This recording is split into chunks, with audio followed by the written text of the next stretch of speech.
Yes, good morning again. This morning I'm gonna. We've heard the word blessing a lot this morning, and I'm gonna talk about a bit about blessing.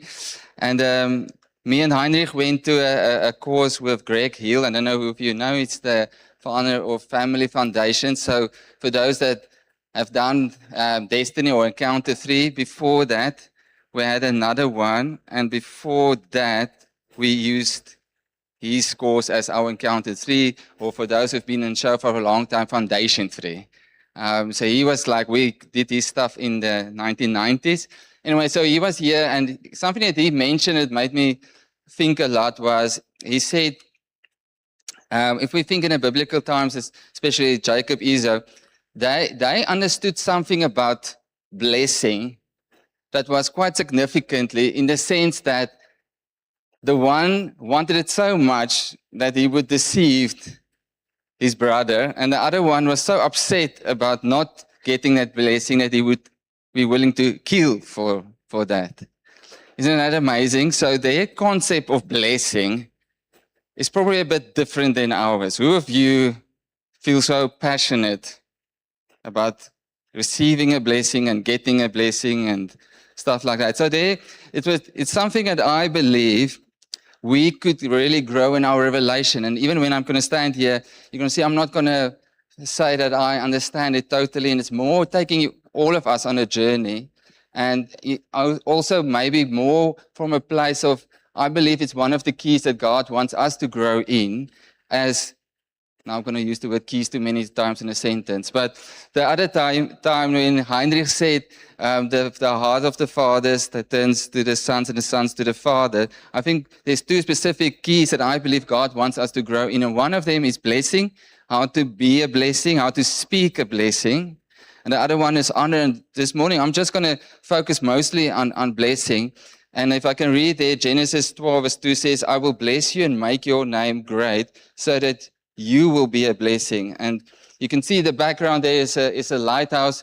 And on purpose did it because I think that's one of the mandates of this church is to be a lighthouse. So where there's a lot of chaos, a lot of darkness out there, we as a congregation can be a blessing. And I'm also sure when God was saying this blessing over Abram, which is a blessing that's also for us, to be a blessing so that we can be a blessing. It's not so that we can get a blessing so that we can feel good, but it's a blessing so that we can give it away again. It's a blessing that we can bless other people again.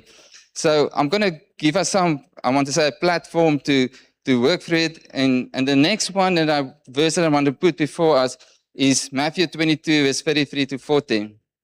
And he said to him, you shall love the Lord your God with all your heart, with all your soul, and with all your mind. This is the great and first commandment. And the second is like it. You shall love your neighbor as yourself. So again, we see this beautiful picture of loving God with all our heart and mind and everything. And then it also says we must love one another or our neighbor.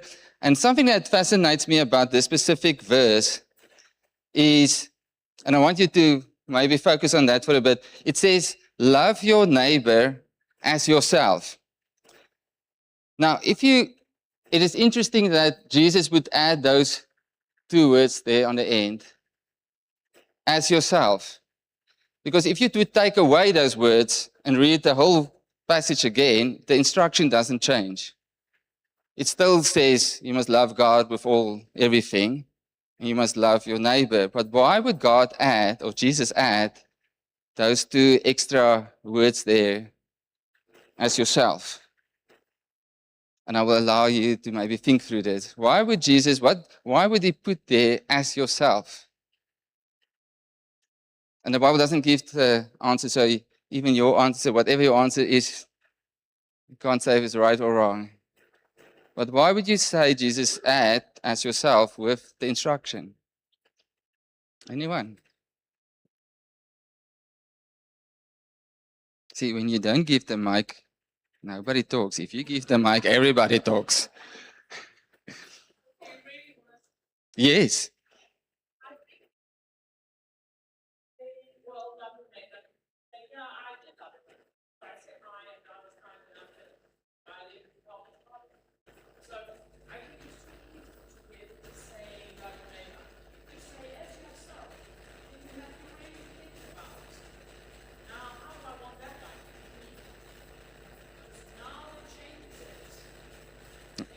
That's good. That's good.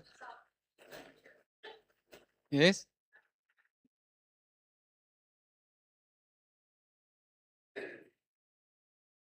Okay, she says you must first love yourself first before you can love somebody else. Yes. Yes, that's true. Anyone else want to add something? Yes.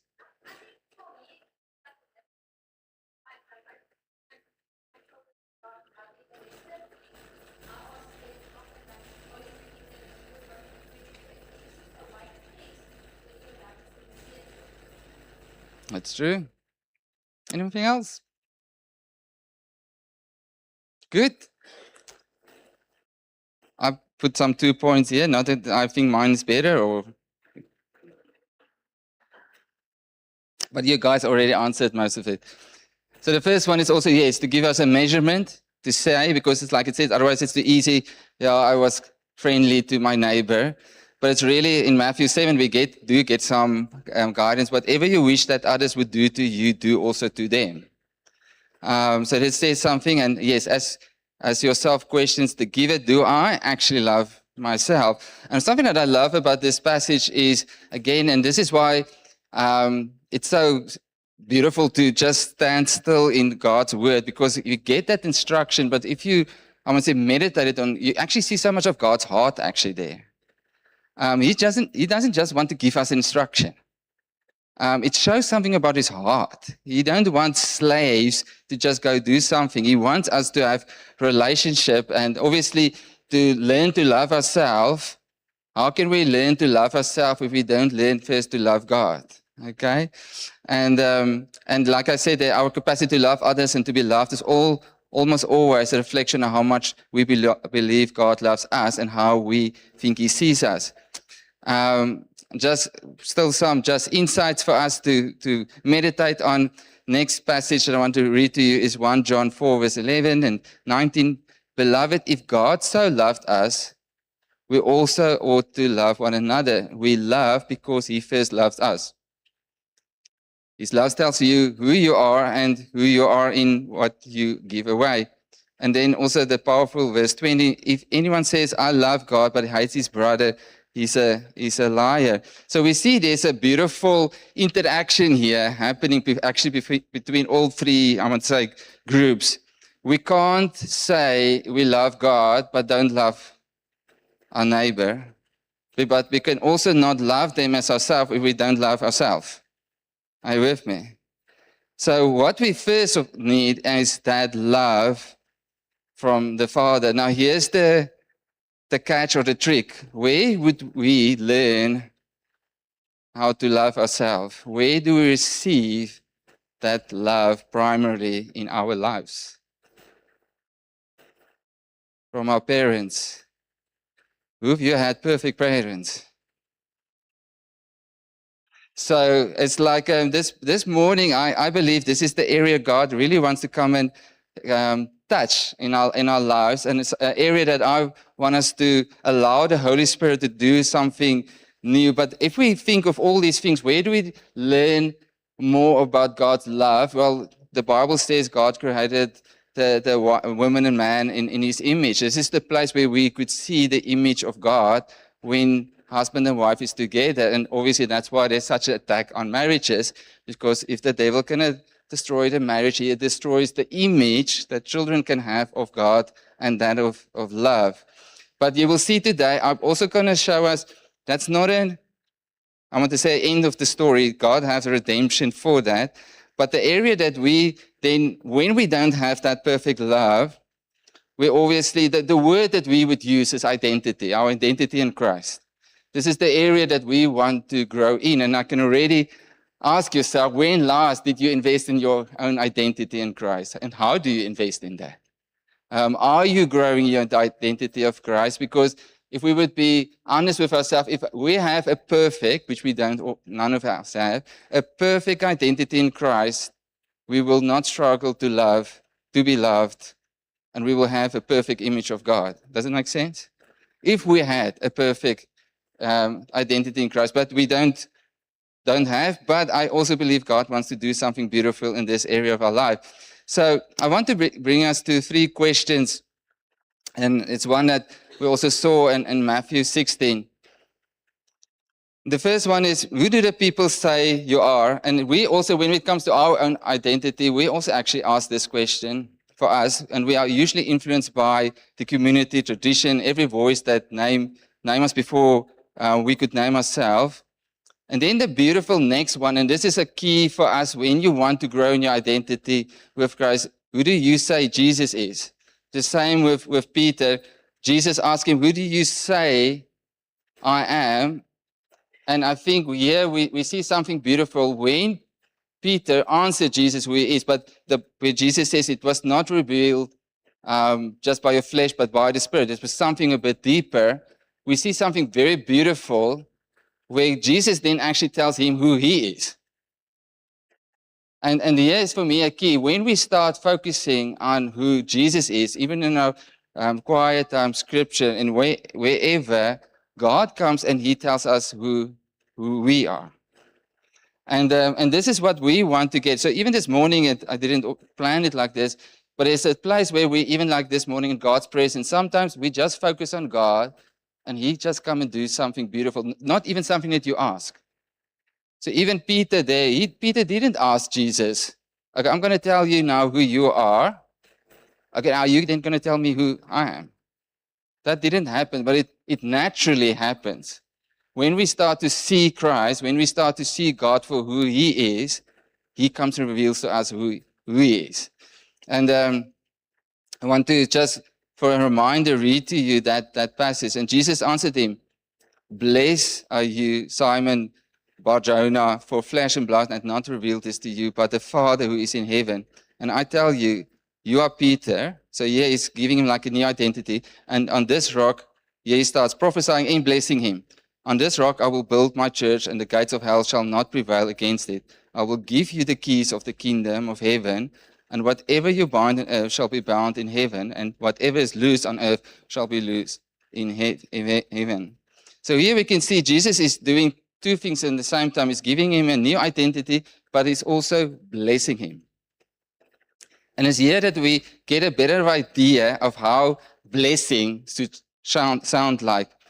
And I just want to, yes, so like I said, where do we get our blessings from, and the way to, or where do we build in our own identity? Well, the best place is, or the best ways, is through blessings and prophecies. So if you can go to the just next slide. So I've got a few areas where we can receive those blessings and prophecies. And obviously the first one, next one, and the first one is like, that we all know, we can get it directly from Scripture and the Holy Spirit. But like we said, the next one is the primary channel. It's through our parents. But here for me is the good news. Our parents is the primary channel to receive that blessing and that identity, but it's not the only one. Because God is the source of that blessings and that identity in our lives. And there's nothing wrong with the source. The source can't run up. Are you with me? And this is where community becomes such an important role, because what our parents couldn't give to us, we can still give to one another. Are you with me? If you get this, I'm finished with the sermon. If we get to that place where we can start seeing that we start blessing one another, but not just blessing like in the natural, but in the spirit, we can give to each other a lot of what our parents didn't give to us. Because none of us, all of us want to get to that place. And I think sometimes, even today is Mother's Day, and my heart and my desire is that all of us will be thankful for our parents. Somebody's parent is calling.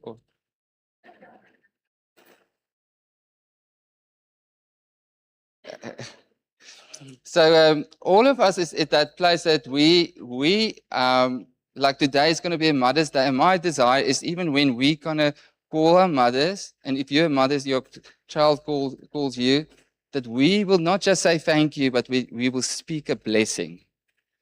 But the one that opens heaven over that person's life. Because our parents, that is how God designed it for us, that our parents speak those blessings over us. Now, I must tell you, I myself want to grow in this. So that's why I'm inviting you more into a journey, and I'm inviting you more in what I think God wants to do with us than giving you tips. Are you with me? So even today, after today, when we're going to do the ministry part, I hope that each one of us will get to that place where you say, God, I can see now I didn't get all the blessings I should have. But God, you still the source. I don't need to have an excuse not to get that blessing. Do you know why we do encounter 3 and 4? You get that blessing there. So none of us have an excuse not to get that blessings. And that's why I want to ask you again, when last did you invest in your own identity and receiving that blessing so that you can give a blessing? And the way that we can measure it is our way that we give love and how we receive love. So Jesus was smart there. He does give us a measurement. And this is not for anyone to feel guilty or shame or whatever, because the invitation is there for God to come and bless us so that we can be a blessing. So yes, parents were God's first and most intimate human channel. Even where the channel fell short, the source never did. You are not a victim of your past. There's still a way to reach you. I've heard so many times that people say, yeah, I'm like this and this and this because of my parents. But in the kingdom of God, there is no victims. Amen. So there's redemption, even whatever our parents do. And I know for some of us, this is a sensitive area, because you might say, you don't know my father and mother. Which is true, but I still believe in who God is and that He wants to give you all that you need to be a blessing so that you can be a blessing. Something that I also know, when we are really free from, I want to say, dealing and making our parents the excuses of our lives, there comes a place where we can really thank God for our parents. I remember there was a stage where it was on Father's Day. I remember I was driving, and at some stage God asked me, do you think I made a mistake by giving you your parents? Now at that stage, in my natural, I was like, maybe. It's a good question type of thing. And I started meditating on this. And at some stage in there, and it was a bit of a journey, I came to a place where I realized God loved me so much that He gave me those parents. Now I want you to imagine how the call would sound like if you just call your father, mother, and say, I'm just so thankful of all the parents that God could have given me. He's given me you. Is that uncomfortable? I don't think God made a mistake. It's a bit quiet here now. I still think God loves me so much that He gave me my imperfect parents. Because whatever went wrong, He still has redemption for it. Amen. I see we will allow the Holy Spirit to come breathe on this area. How does it look like when we receive a healthy blessing? And some of you might go a bit like, oh shucks, I don't have that. But again, we're not going to end with, well, shucks, we don't have that, okay? It's going to end with hope. So what does blessing produces? And we see this with the prodigal son, we see it with Peter, we see it with God the Father, with Jesus Himself. It produces identity. And while we're going to go through all these things, I want to challenge us as parents. And I must tell you, I'm challenged by what I'm going to just read. Like I said, I'm not standing here saying, oh, I got all of these right. I'm standing here, I'm like, I want to ask more of God's grace to get this right, even with my own children. So the first thing that blessings produces is identity. I know I matter. I no longer need to prove myself. And just some of the truths in the Bible, before I formed you in the womb, I knew you. And when there's insecurity in our identity, we always feel like I need to perform to feel worthy, or I feel like the need to control my image. Then the next one is affirmation. I know I'm seen. I no longer need to pretend. And when this is well established by blessing, we do not get defined by our past and our failures, but how God sees me. And when there's insecurity in here, when I didn't get this blessing, it often feels like I need to validate myself. Okay?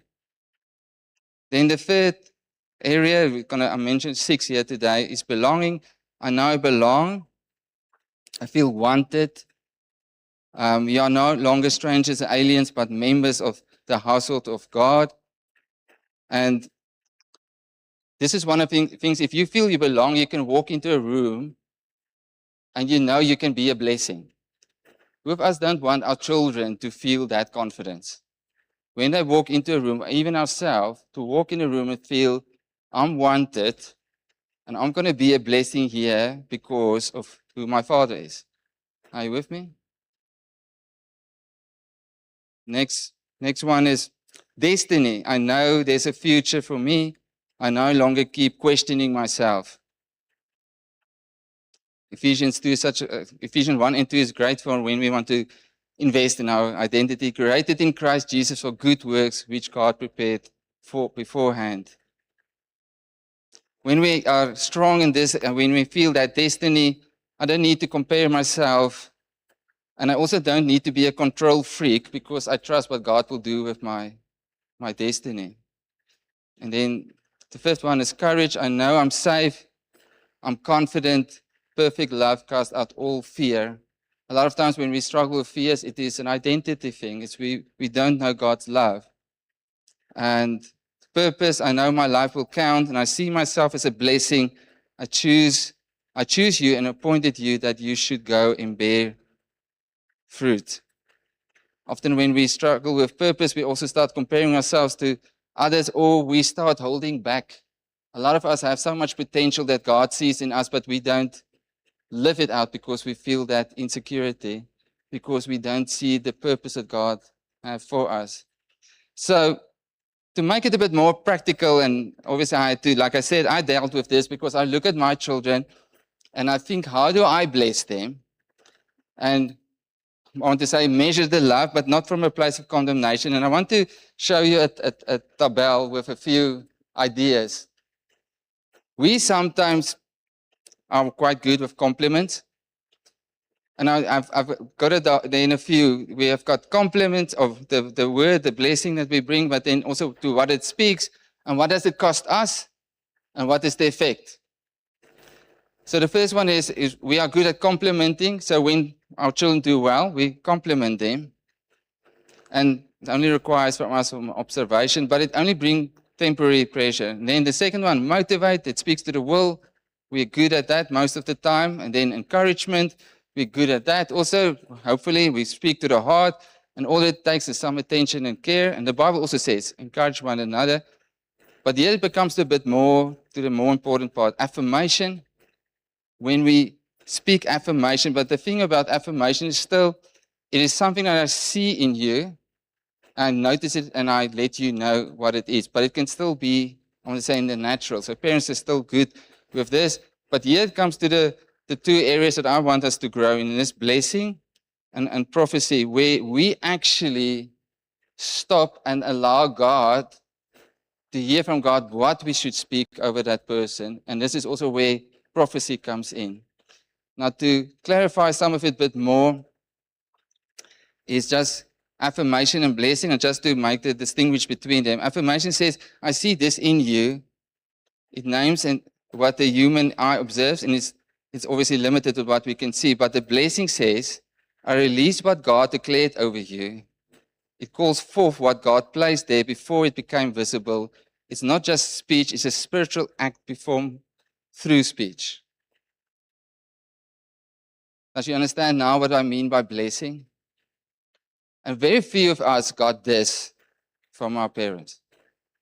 But we can give this to each other. Amen? I'm just going to keep it there for a moment, just for us to make it sink in what a blessing is. So sometimes, even on a practical sense, I can tell my child, I see you've got kindness, you've got a soft heart. That's affirmation. But when I tell my children, God has a purpose for you, you're beautiful, you're gonna, like we prayed this morning over the Celes, He's gonna make the way straight for you. Can you speak a blessing? Can you imagine how our lives would have been if we've been raised like that? But we as parents can do that. So again, I want to ask, especially as parents, what is the areas that we invest in? And again, I can see, even in my own life, I invest in my child's sport and his academics, and I will compliment him and I will give him the opportunities. But do I bless them? Or do I just tell them what they're good at? Because we are good Christians. Just there, Then, if I can get back to, we as a community, we can all bless. And there's 3 ways we can bless people. 1 Peter 3 verse 9 says, do not repay evil for evil or reviling for reviling, but on the contrary, bless. For this is you were called, that you may obtain a blessing. So the first way of how we can bless one another is through Scripture. If you go just through Ephesians 1, you don't even need to have a supernatural power or gift. You can just go through there and speak some of the promises that Scripture already has there, and you start speaking that over people. Okay? So this is where we can just use Scripture, and this is why it's good to learn what is the Scriptures, what is the promises of God. Then there's also the spiritual observation. Like I said, when you see somebody and you pray over them, but you also see of all the characteristics that is there, God specifically is acknowledging one. It's like even when we think of Benjamin and Mariette, one of the things that we already know of them, because something that we acknowledged in them, they are these missionaries, and that God did anointed them in a way to bring His comfort, but also His repentance to people. So when we're going to speak over them, we will speak that God will go and do those things in their lives. And then the third one, and that's something that I want us to trust God, is from a peer revelation. And this is where blessing and prophetic comes into each other. When we ask for God to give us the gift of prophecy so that we can start speaking God's will into each other's lives. So when we talk about prophecy, usually prophecy is something that you, the person is praying, doesn't know about that person, but God shows you, and now you speak it over that person. And you will see I'm trying to hurry up my sermon so that we can speak a blessing and prophesying over each other today. Just from if you go to the next slide. Pursue love, earnestly desire spiritual gifts, especially that you may prophesy. I think when we read that chapter 13 and 14, you will see the motivation to want to desire the gift of prophecy is because we want to love better. An outflow of love is when we start prophesying over each other. And to even make it more practically, even over each other, I've put it on there. Imagine we becoming each other's greatest fans in life.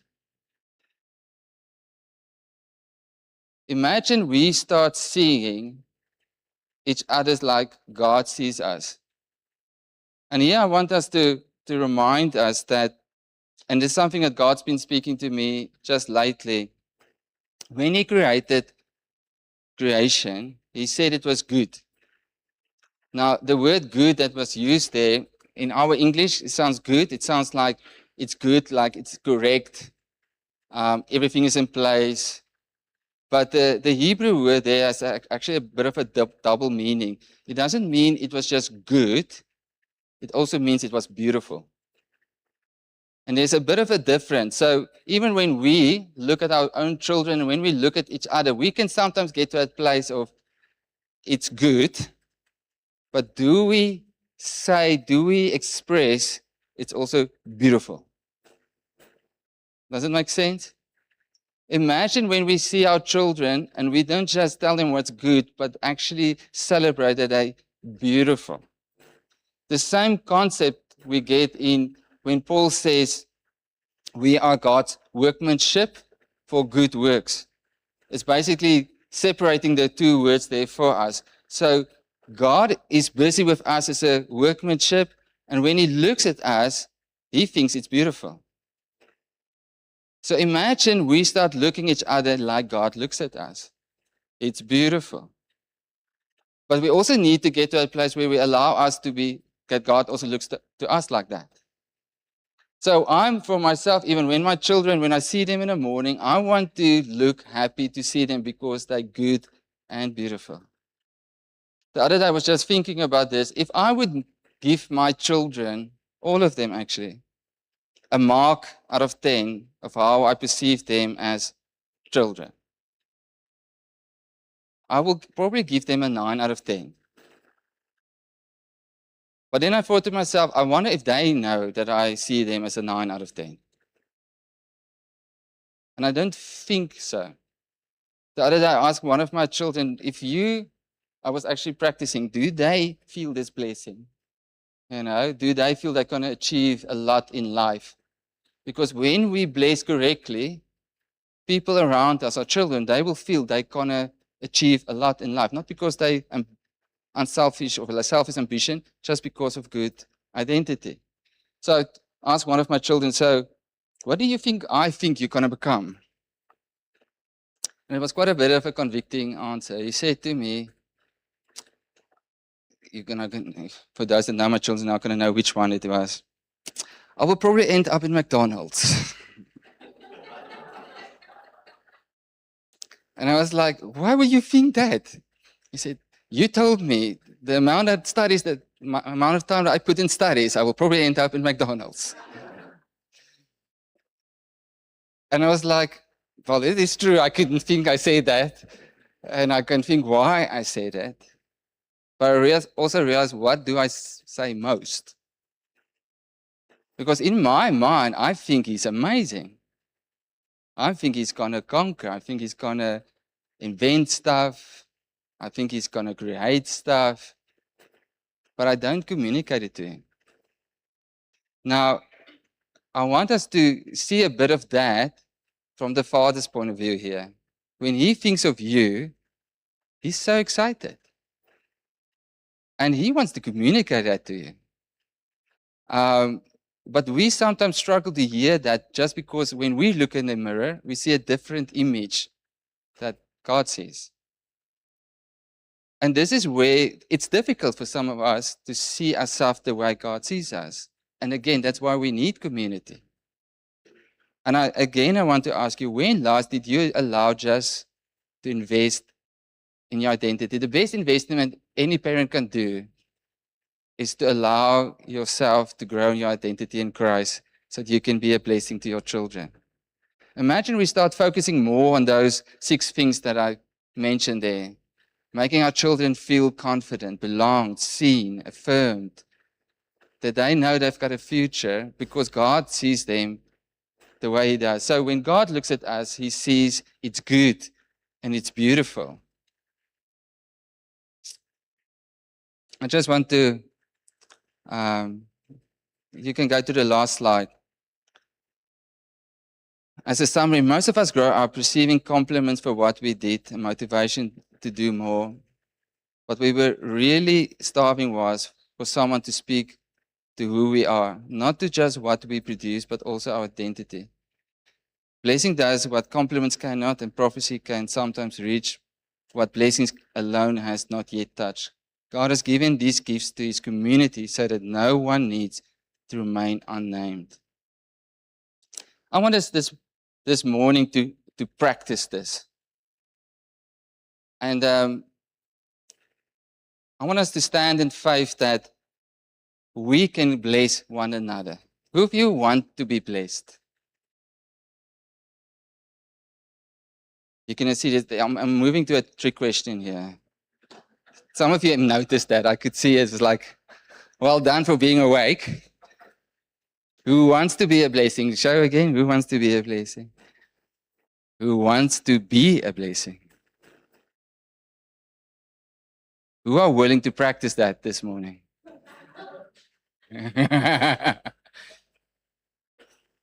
Like I said, I want us as a congregation just to be obedient to what God is already doing.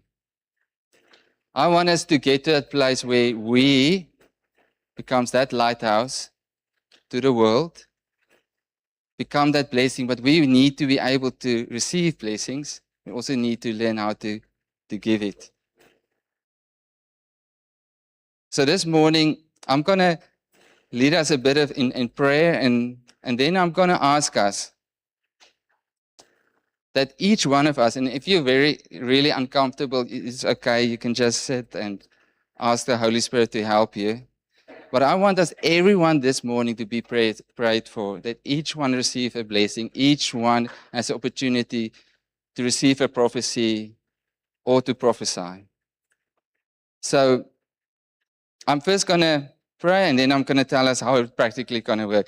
Amen. Father, we thank you, God, that you says in your word that we should desire prophecy. Who is this God who rules the heavens,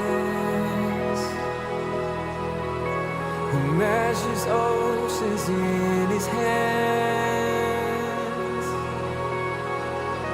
who made all creatures for his pleasure, and from the dust created man, who conceived imagination, whose justice is our cornerstone,